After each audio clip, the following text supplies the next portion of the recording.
Hi! Welcome to this part of my review featuring Nightcrawlers. This time we are going to talk about powers, enemies, the city planner or game master section, and many tables to run your games. I am also going to give you my final thoughts on this role-playing game. But before that, I would like to talk about the sponsor of this channel, Heroes and Hardships. The Kickstarter will begin in a month or so. This is a universal RPG system allowing you to run any sort of genre, adventure, campaign. You will also be able to create any sort of character you can imagine. You have hundreds of tools to assist you with that. I'm going to put links in the description to the Kickstarter, the website, the Discord.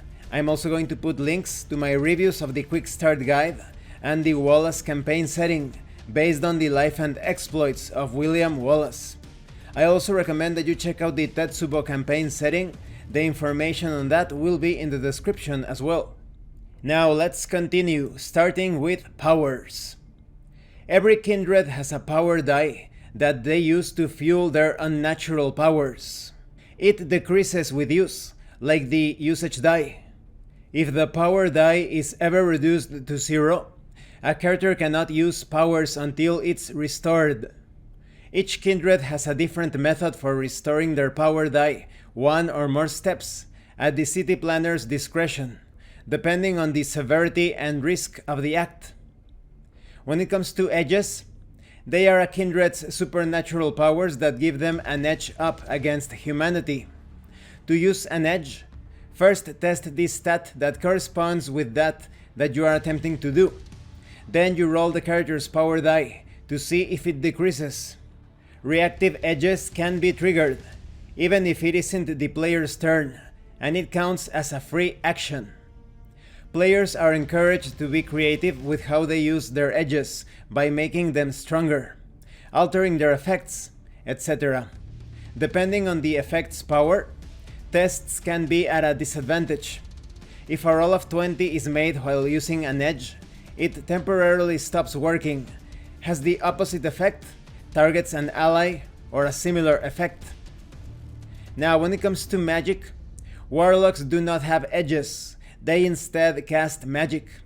Spellcasting involves combining two elements, an action the spell causes and a realm the spell uses as a medium.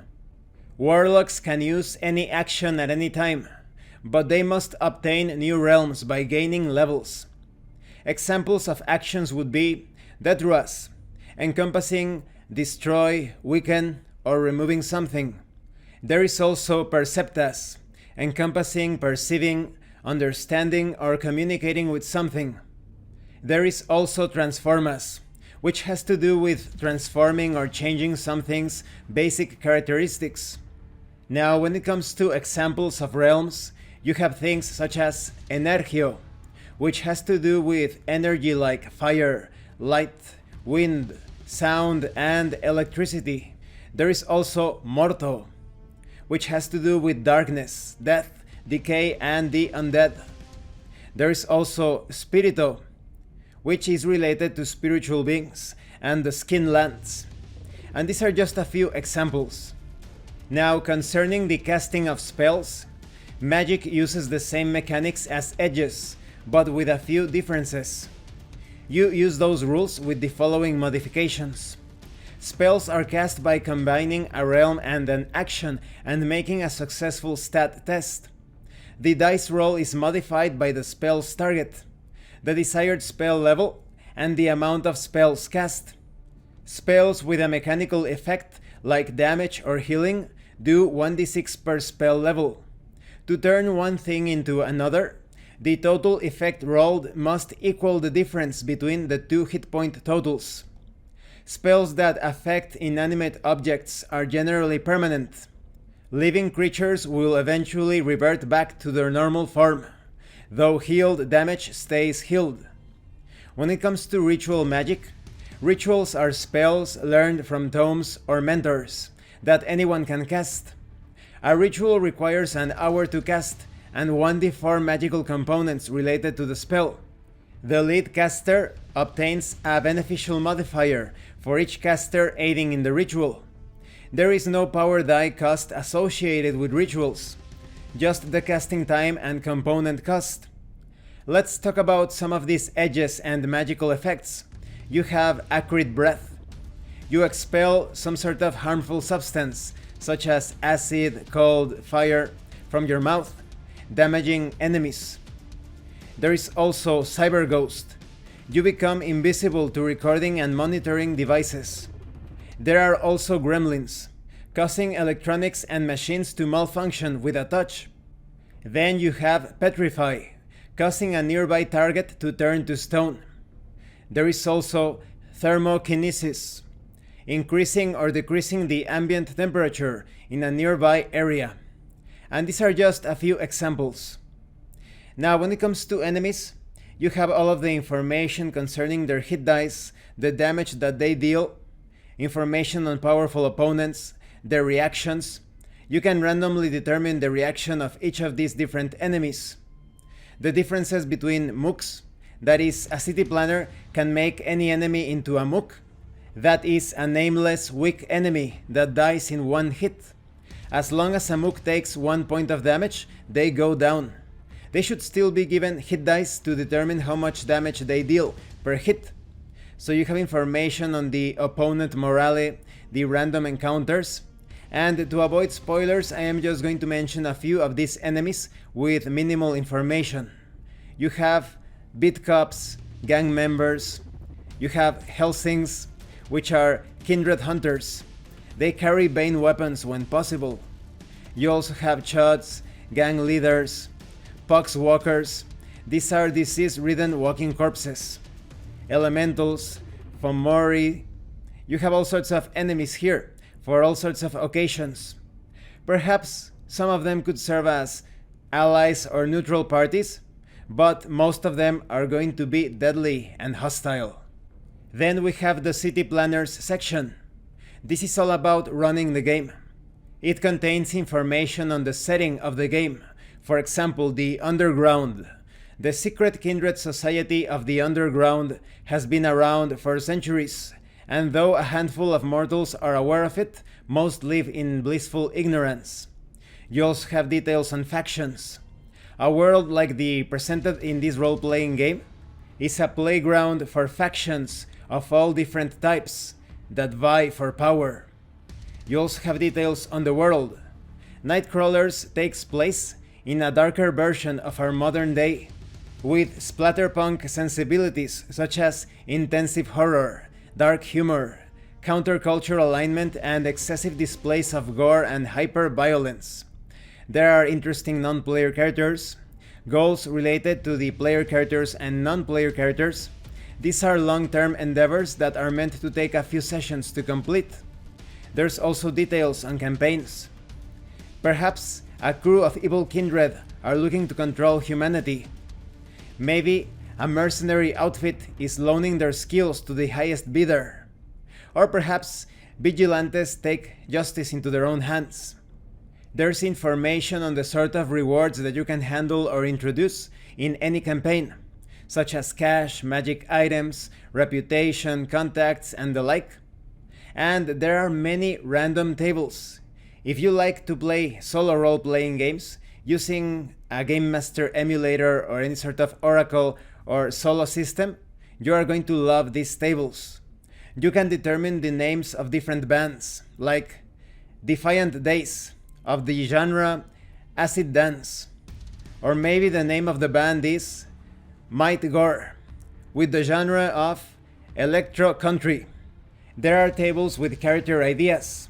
Perhaps your character is called Fatima Hertz, and your background is homeless.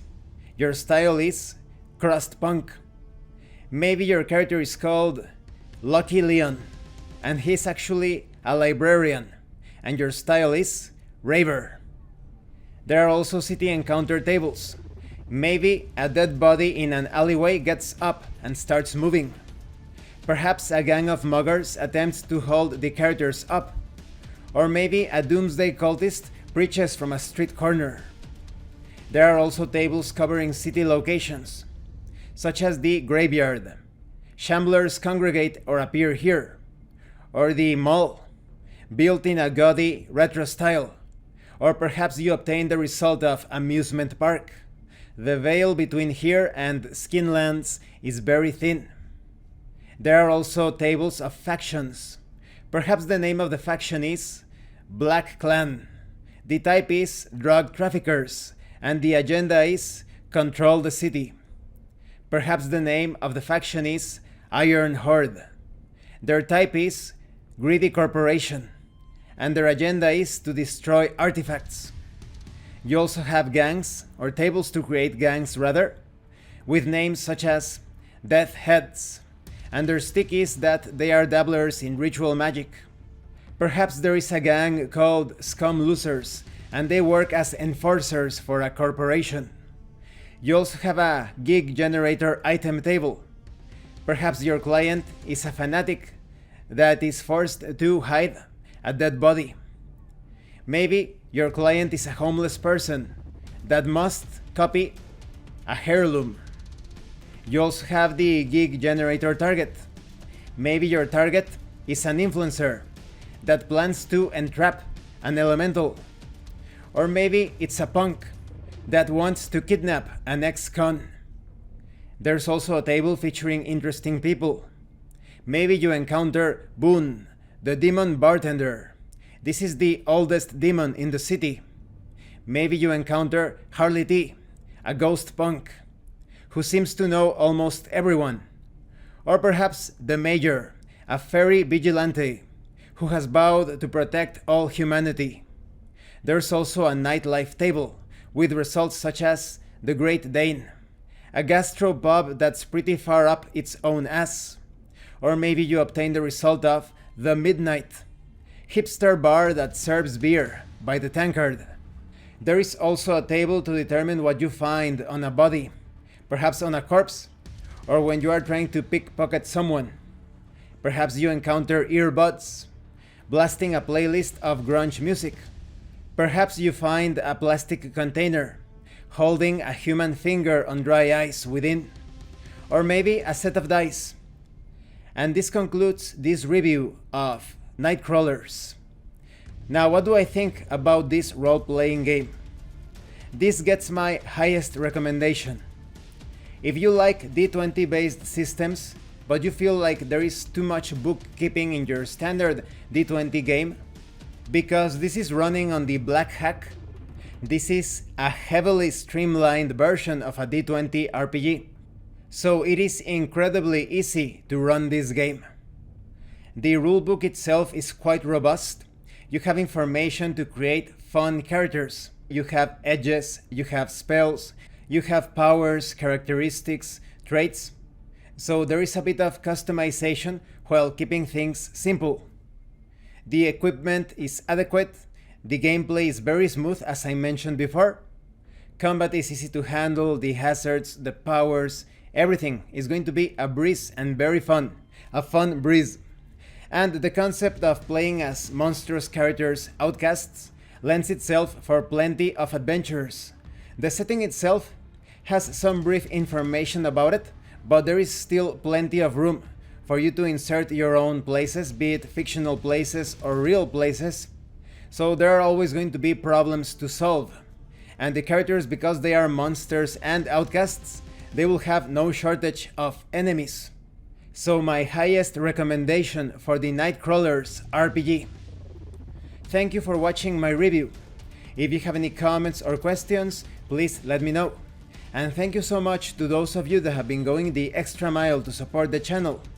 If anyone else wishes to further support the channel, you can send an Amazon gift card or a drive-thru RPG gift certificate. The information on how to do that will be in the description below. Once again, thank you, and see you later.